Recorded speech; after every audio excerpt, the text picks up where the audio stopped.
Let's say your mother tongue is Italian, Indian, German, or Turkish, or any other languages. Has this ever happened to you? So, how are you today?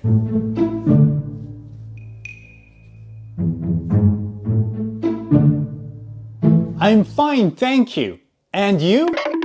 Hey, where are you going? Nani? What happened here? I wasn't fluent, right? I had a big pause between thinking and saying. But why? Because I was thinking in my mother tongue, not in English. But what happens when you think in your mother tongue first? Then you will have to translate to English. And obviously, when you try to translate from your mother tongue to English, you need time. And this time will kill your fluency. And not just your fluency, it also affects your grammar. Let's say I'm Italian, and I want to say that I'm hungry. This is what I would say. Ho fame. This is how you would say it in Italian. Now, ho means I have, and fame means hunger. So if I want to translate it from Italian to English, I would have to say, I have hunger. But that doesn't make sense because I should say, I am hungry. So this translation will kill my fluency and ruin my grammar. And all of this happened because I thought in my mother tongue first. But here's an idea. What if you could think in English first? You wouldn't have to translate, and your grammar would not be affected in the translation process. If you can do this, then you can instantly become more fluent and instantly improve your grammar. Now, here's the real question. How can you think in English? Let me show you 5 proven ways in which you can train your mind to think in English and stop translating. Label everything around you. In order for your mind to start thinking in English, it must be surrounded by English and be constantly reminded of it. An easy but a very effective way you can do this is by putting a label on everything around you.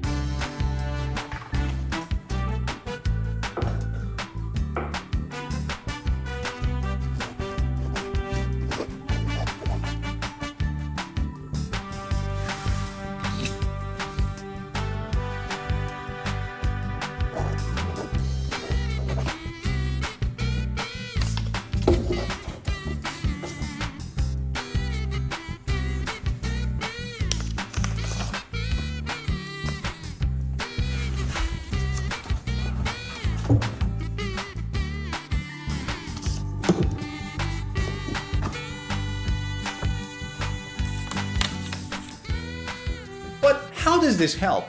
When you label things around you, English becomes part of your daily life. You don't just study English, you live with it. Every time you see the word lamp, your brain will make the connection between the word and the object. Over time, this helps you remember vocabulary faster and more naturally. It also helps you stop thinking in your first language. Let's say I see this object, the first word that comes to mind is lamp, not luce. Now, luce is the Italian word for it. Or lampada. Anyways, that's a lamp. I have to think in English. Lamp, lamp, lamp. It's like making your room your classroom. A fun and a real classroom. And the best part is you will learn without trying too hard, because everything is labeled in English. Narrate your daily life. This one's very fun and it works wonders. As you are doing your daily tasks, describe what you're doing as if it was a story and you're the main character. It's something like this. Alright, I'm doing the dishes. Here's a plate, and that's a dirty spoon. I hate doing the dishes. I'm watching TV now. That is a good TV show. Look at the remote control. Ah, let me change the channel. Let's drink coffee. Oh, I love the smell of coffee. I don't like milk in my coffee. I like my coffee without sugar. Sugar is bad for you. But why does this help? As you narrate your daily tasks, your brain starts connecting English to your daily actions. You stop translating from your native language and start thinking in English. Over time, this becomes automatic. You see a spoon and you immediately think of spoon, not any other words in your own language. Or you pick up a spoon and you suddenly think about, hey, I picked up a spoon. You don't think in your first language. You start thinking in English. And over time, as I said, it becomes automatic. So you don't even have to try so hard. It's something like talking to yourself in English all day. And guess what? That is how fluency begins. The more you do it, the more fluent you'll become. Talk to yourself. When I was learning English, I remember I had a teacher who used to say, if you want to speak English fluently, you have to be a little crazy. He meant that you must talk to yourself a lot, wherever you are, whenever you can. It doesn't matter if other people can see you and think, hey, this guy's talking to himself or herself. He or she must be crazy. Well, you need to be a little crazy if you want to be fluent. So a very good practice is to talk to yourself in English. But how? Use your imagination. You can imagine situations, people, or even conversations. Beep. Hey, how's it going? I need to go to the store today. Yeah, I need to buy a t-shirt. You know, it's summer and I don't have any summer clothes. It's really hot. You know, learning English is hard, but if you practice every day, you can do it. Guys, any plans for the weekend? We're going to the lake. Yes, it's really hot, you know, and I love the lake. We can go camping and we can stay there for like 2 nights. Yeah, we'll make a campfire. But why does this help? Because you're basically trying to train your brain into thinking in English, into preparing for different conditions and scenarios. And when those conditions and those scenarios come in real life, you are actually prepared for it because you have practiced it before. So you're not just practicing in classroom or doing your homework or reading a book. What you're doing is you're actually practicing English in real life. Let's say I'm imagining a conversation between me and an imaginary girl. And I'm trying to impress this girl because I want to date her and I like her. So I imagine that I'm walking with this girl, I'm having a conversation. Because it's a date, I will have to talk about myself, right? I would have to say what my job is, what my aspirations are, where am I going in life. So I would imagine something like this. Yeah, my name is Maddie, I'm an English teacher, and I think it's a very good job because I find it fulfilling, really. It's satisfying because I can see that I'm actually helping other people become fluent. See, I'm having a conversation with myself. Now, if in real life I see a girl and I like her and we go on a date, I can start talking about myself easily. Why? Because I have practiced it before. So talk to yourself. Don't worry about what other people may think. Use your imagination. Think about different scenarios and try to speak with yourself in English. Don't be afraid of making mistakes. It doesn't matter. You will improve your mistakes by working on your grammar little by little. It's a gradual process. But in the meantime, just talk to yourself. Trust me. Keep a journal.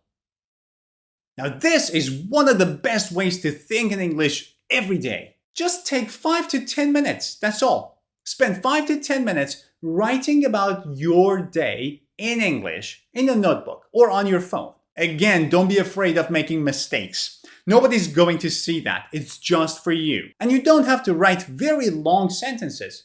Write small, simple sentences, but do it every day. Today